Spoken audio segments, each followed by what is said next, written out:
you there, Justin, as we talked about what's going on as far as the world of sports is concerned. 888 Mad Dog 6 on this busy afternoon with Colin Schmeling and Eddie Erickson, yours truly. And here's Frank in Verona on line 2. Frank, good afternoon. How are you today, pal? What do you have for me? Doggy, speaking of jokes of franchises, when are the Wilpons going to sit down and speak to their fan base like Jeter did the other day? What a complete disgrace from the Mets ownership this offseason.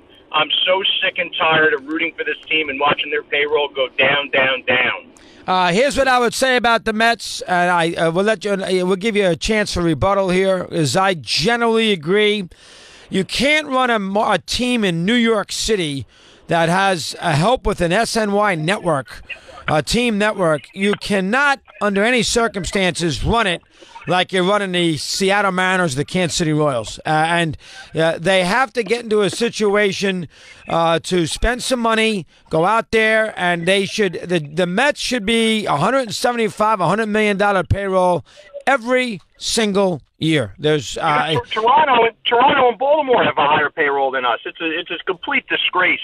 They better sign Jay Bruce. They better bring in an outfielder that can hit some home runs. And Jay Bruce had no problem playing in New York.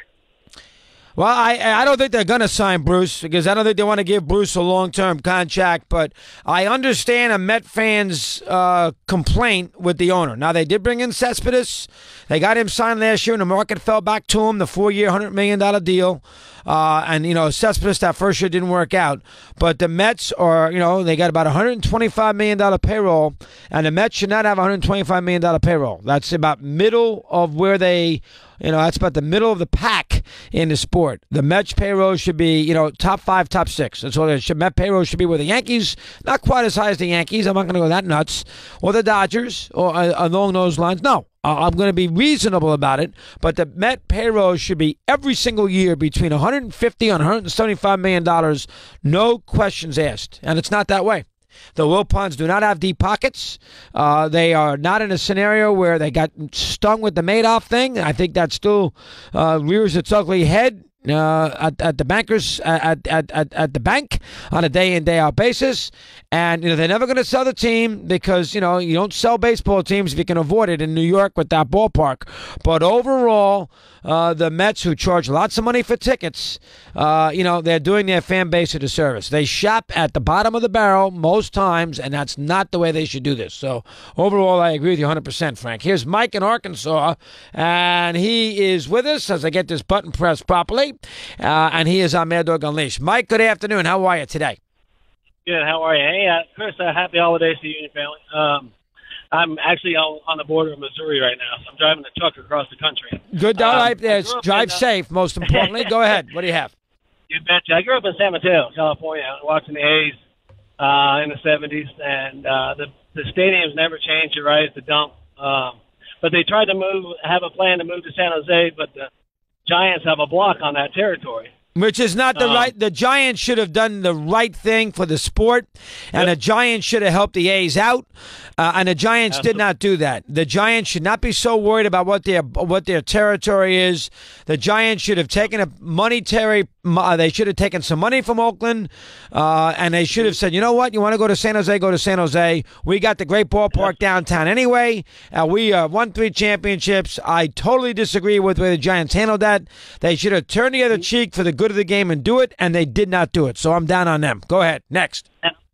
You got a city like Charlotte has a AAA team tonight, which they can support a AAA team.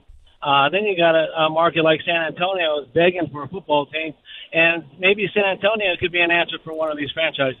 They have the people, they have the control, the traffic control, and they have the money. So, what's your thoughts on a San Antonio team? I think that's possible. I think San Antonio is probably itching to get back, get another team in there besides the Spurs. That Alamo Dome hasn't really worked out. They don't use it for very much. They do need, if they wanted to have a baseball team, they need to build a facility. You'd have to put a retractable roof on it in San Antonio, Texas, in the heat of the summer. So, it's going to cost an extra $120 million. But I think San Antonio is a market that could be explored. Now, it's a bad TV market. All right, San Antonio is not a good TV market at all. It's a small market. It's a small town. It's not a lot of big businesses there. I mean, keep that in mind. It's not a lucrative location, but I think they'd be hungry for a sport, and I think San Antonio would do well. So that one makes a little sense. If New Orleans can have an NBA team and an NFL team, why can't San Antonio have an NBA team and a baseball team? So I don't disagree with you with that theory whatsoever. Jeff in Pittsburgh, PA. He's on Mad Dog Unleashed. Jeff, good afternoon. How are you today? What's going on? Good, dog. How you doing, buddy? Fine, Jeffrey. Thank you. What's happening now? Hey, I could kick and scream and yell about the way baseball's set up with the haves and have-nots. That's just the way it is. It's the way it's always going to be. So, teams like the Pirates here, the problem is that when you have ownership of teams, of the small market teams of baseball that really aren't willing to put money into the team and take a chance and go for it when they know they have some good young talent, that's the problem. The Pirates had 3 straight winning seasons, had momentum going, and they put no money into the team.